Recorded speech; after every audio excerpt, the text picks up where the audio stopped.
Number 1 Auburn is at LSU, 6 o'clock on the SEC Network. And then the big game on the SEC Network involving Alabama, Mississippi State. That's 2 top 14 teams tonight, Brownie. And the head coach of the Alabama Crimson Tide is Nate Oats. He joins us now on the JohnstonRVCenter.com hotline. Welcome in, Coach. How are you? Good. How you doing? Doing well. I know it's a game day for you. I hope you know how much we appreciate you making time for us on a game day. Must mean you've got all the work done already, right? It's just relaxing from now until tonight. We with these, there's so many games and stuff out there. It's always like, should I watch one more? Should I watch one more? we got a lot of the work done. I never feel like we quite got it all done. Your team, the metrics say this, and you obviously look at metrics way more than us idiots, but the metrics say this, the eyeballs say it. This team likes playing on the road. What is it about this team that makes it a good road team? Seems like maybe even better than playing in Coleman Coliseum of late. Yeah, I don't really know. I mean, sometimes guys internal, whoever makes them tick, likes to go into a place it's a little hostile, kind of shut them up. I don't know if the guys or if it's just been, I will say we've had some really good road wins. We've also had some road loss. We went to Purdue and didn't play very well. We played at home against Ole Miss and didn't play well. So we haven't played well at both places. We have had a chance to play decent on the road and have done so various times. So we'll see. Mississippi State's a really good team, and it's not an easy place to play, though. Look, I know you're probably getting sick of the topic of Mark Sears nonstop, but if we were to ask you, where is the relationship between Nate Oats and Mark Sears right now, and has it changed at all over the last couple of months? Yeah, I mean, look, me and Mark had a really good talk yesterday after practice. I thought he put together 2 of the best practices. I mean, he's had some really good practices, but he hasn't done it back-to-back like he has the last 2 days going into tonight's game. So, I'm proud of him. He's doing what we're asking him to do. I mean, he's 22 years old. He's a grown man, as am I. The 2 of us talk through what's expected, and I think he knows exactly what's expected, and he knows I love him, and he knows the whole team wants him here playing his best basketball. And sometimes you got to, on Hey Coach the other night, I kind of equated it to I'm trying to get in shape we do this fat loss contest every January with the staff, and I if I go in the weight room on my own, I don't get a whole lot done. But if I tell Henry we want to get a workout in, all of a sudden my workout's about 100 times better because Henry keeps pushing me and he goes about 100 times faster than I want to go. And I get a lot more done in 30 minutes or 45 minutes than if I go in there on my own. So sometimes you need somebody to push you a little bit.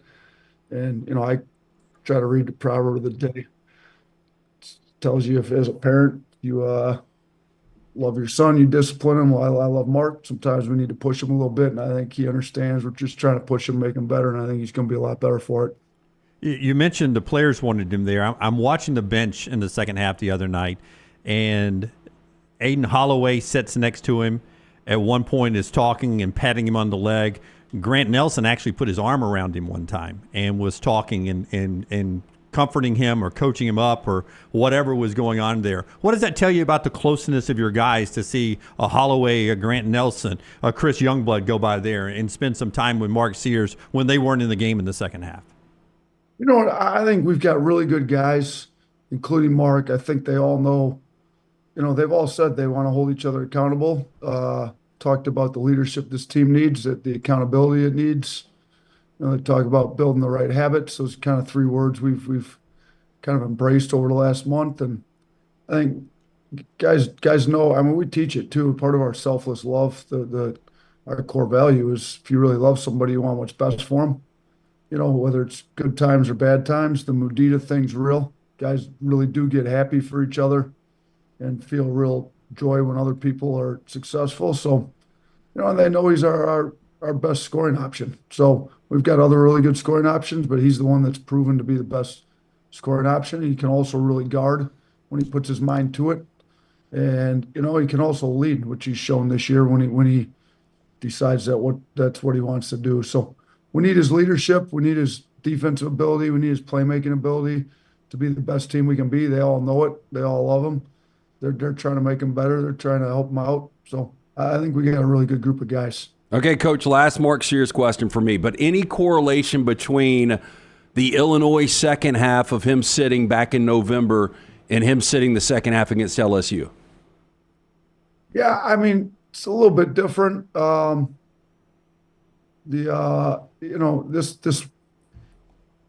I mean, there's some correlation because he sat, and then I thought we kind of talked through some stuff and got it figured out same way this way. The circumstances were much different though back then. I think that was more him trying to find his role in the offensive end. I think he's done that. He's been really, really good for us on the offensive end.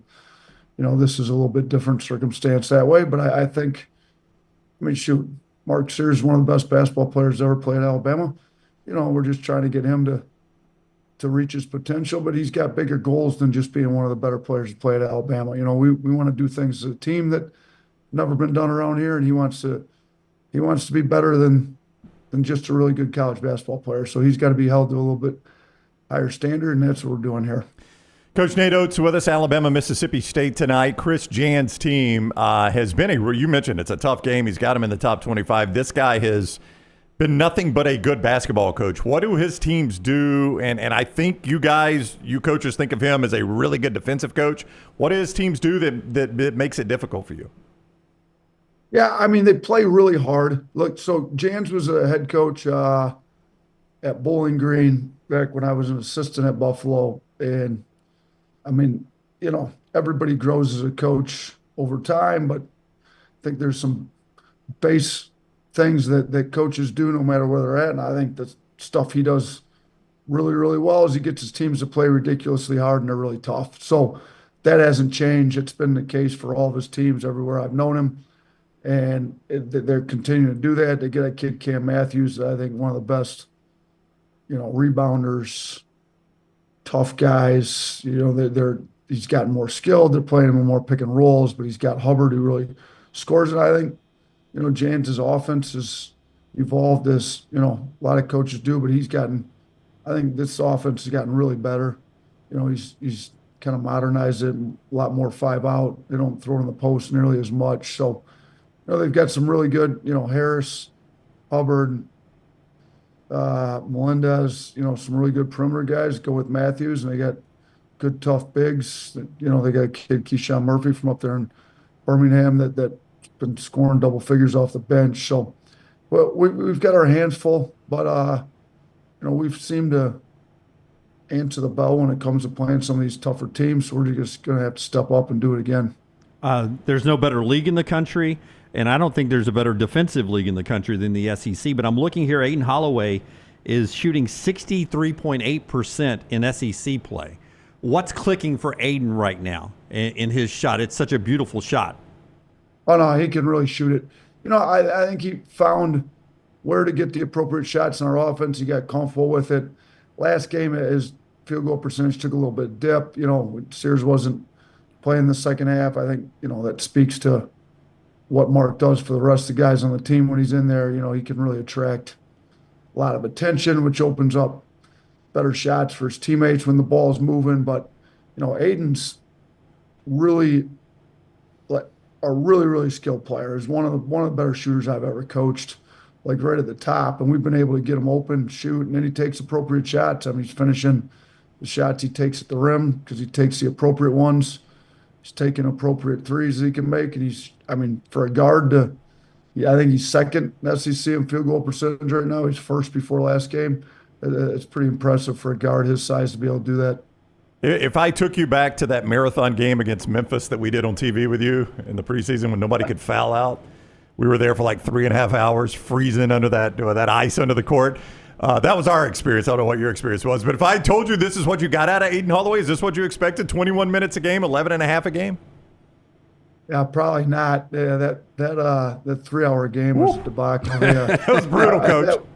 That was like the day after they sent the memo out that we need to stop fouling in the league, and that the refs were going to call the fouls tighter. So I think maybe they should resend the memo out maybe today morning. One of the refs came over and told us at the table, like, hey, nobody's going to foul out anymore. And Lance said, well, that should be fun. And the ref said, for who? Yeah, I was being very sarcastic when I said that. Hey, so I know you're high on Chris Youngblood. He gets to start against LSU. Should we expect Youngblood moving forward to be in that starting lineup? Yeah, you know what? We're kind of in flux right now. LeBaron had a little injury. Youngblood's back healthy. We're trying to figure it out. Look, whoever starts, we got about 7 or 8 guys that probably deserve to start, to be honest with you. But, I don't think the starts to the games have been our issue as much as the starts to the second half. And I've made it pretty clear to the guys that I'm not starting the same 5 starters the first half and the second half necessarily. Now, if those are the 5 guys that we think will give us the best start to the second half, we will. But we may be switching up starting lineups to start the second half here moving forward just to make sure we have way better starts to the second half than what we've been having. I think what Chris does is bring an intensity, a leadership, an accountability factor to the guys on the floor. So whether it's the start of the game and the start of the second half, I would anticipate him being in there a little bit more for at least one of those 2 starts, if not both. I can't hear the conversation, but I've noticed now lately when you walk out to meet the other head coach before the start of the game, they obviously are not dressed like you are. You still dress to the nines, as my grandfather used to say. Are they joking and making a comment to you about, man, you're dressed up and I'm here in a quarter zip? Or are you getting comments about your wardrobe lately? You know what? Most of them don't. I mean, I think, look, and no disrespect to them because the NBA is doing it, but I want to look a little bit different than a glorified PE teacher. Although sometimes that's what I think I am sometimes. And a little bit of an ode to Wimp with the Plaid Palace days, but there's still a fair amount that are wearing. I didn't go back to the suit and tie. I just went to the sport coat and no tie, but I did a little bit different. Football coaches at least dress up in their suit coming to the game and stuff. We seems like the basketball coaches, a lot of them just gone away from any kind of dressing up. So there's still some that are doing it, and some I saw. We played Kentucky. Pope was all dressed up. I think he had the suit and tie on, and then last night all he had was the polo on or the quarter zip, whatever it was. So maybe some of them are picking certain games. I don't know. Maybe home games and away games. I don't really know what everybody's doing out there. But we're gonna go. We're gonna go to sport coat. And this week, I do got a little bit of issue. This week it's supposed to be suits and sneakers week to bring awareness to cancer. My mother's beat cancer twice. The awareness is suits and sneakers, which That's right. It doesn't quite look the same. So when you put sneakers on with a suit, it's what's going on, and then they ask questions. The quarter zip and sneakers, there's nobody really. It doesn't pop. Nobody pays attention to that. Yeah. That's my point. Yeah. So what is it? Suits and sneakers week or is it not? I thought it was suits and sneakers week. Maybe everybody should try to put the suits back on for a week and go with the suits and sneakers look. Nate, this is very random, but yesterday it came up the most disliked coach in all of sports yesterday. Your friend, your mentor, Dan Hurley, is like universally that guy right now. Is he misunderstood or is he the dick he seems to be? Listen, Danny got me in, and Bobby's brother. I worked for Bobby. I've never worked for Danny, but the two of them together got me in this business. I still talk to Danny pretty frequently. I've talked to him in the last couple of weeks. Matter of fact, we hadn't talked for a while, and then we talked. Then he lost the game, and he immediately texted me after the game that I jinxed him. He's a little bit misunderstood. He's super intense. Says some stuff that probably nobody else would say. But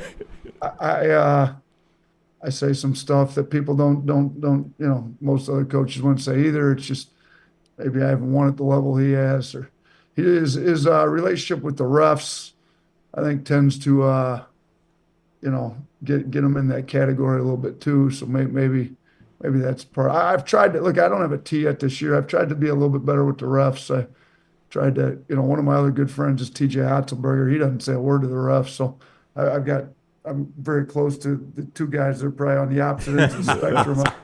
I'm probably somewhere in the middle, but I love Dan. I think he's doing an unbelievable job. He's one of the best coaches. I mean, he made it clear that he thinks he's the best coach in the business. You know, yeah, that's right. Championships. Yep. You can probably say that, but I don't. He's definitely a little misunderstood, but he wins a lot of basketball games, and his players love playing for him.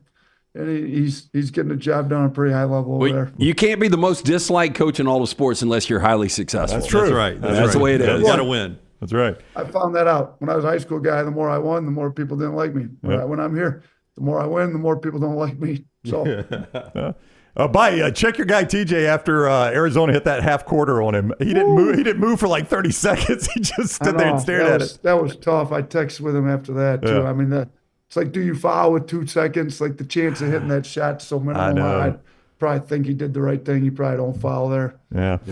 All right, Coach. Good luck tonight. We really appreciate the time as always. Good talking with you. All right, appreciate you having me on. Roll Tide. Yep, take care. That is Coach Nate Oats, the head coach of Alabama, as they get ready for Mississippi State tonight over in Starkville. He was with us on the JohnstonRVCenter.com hotline.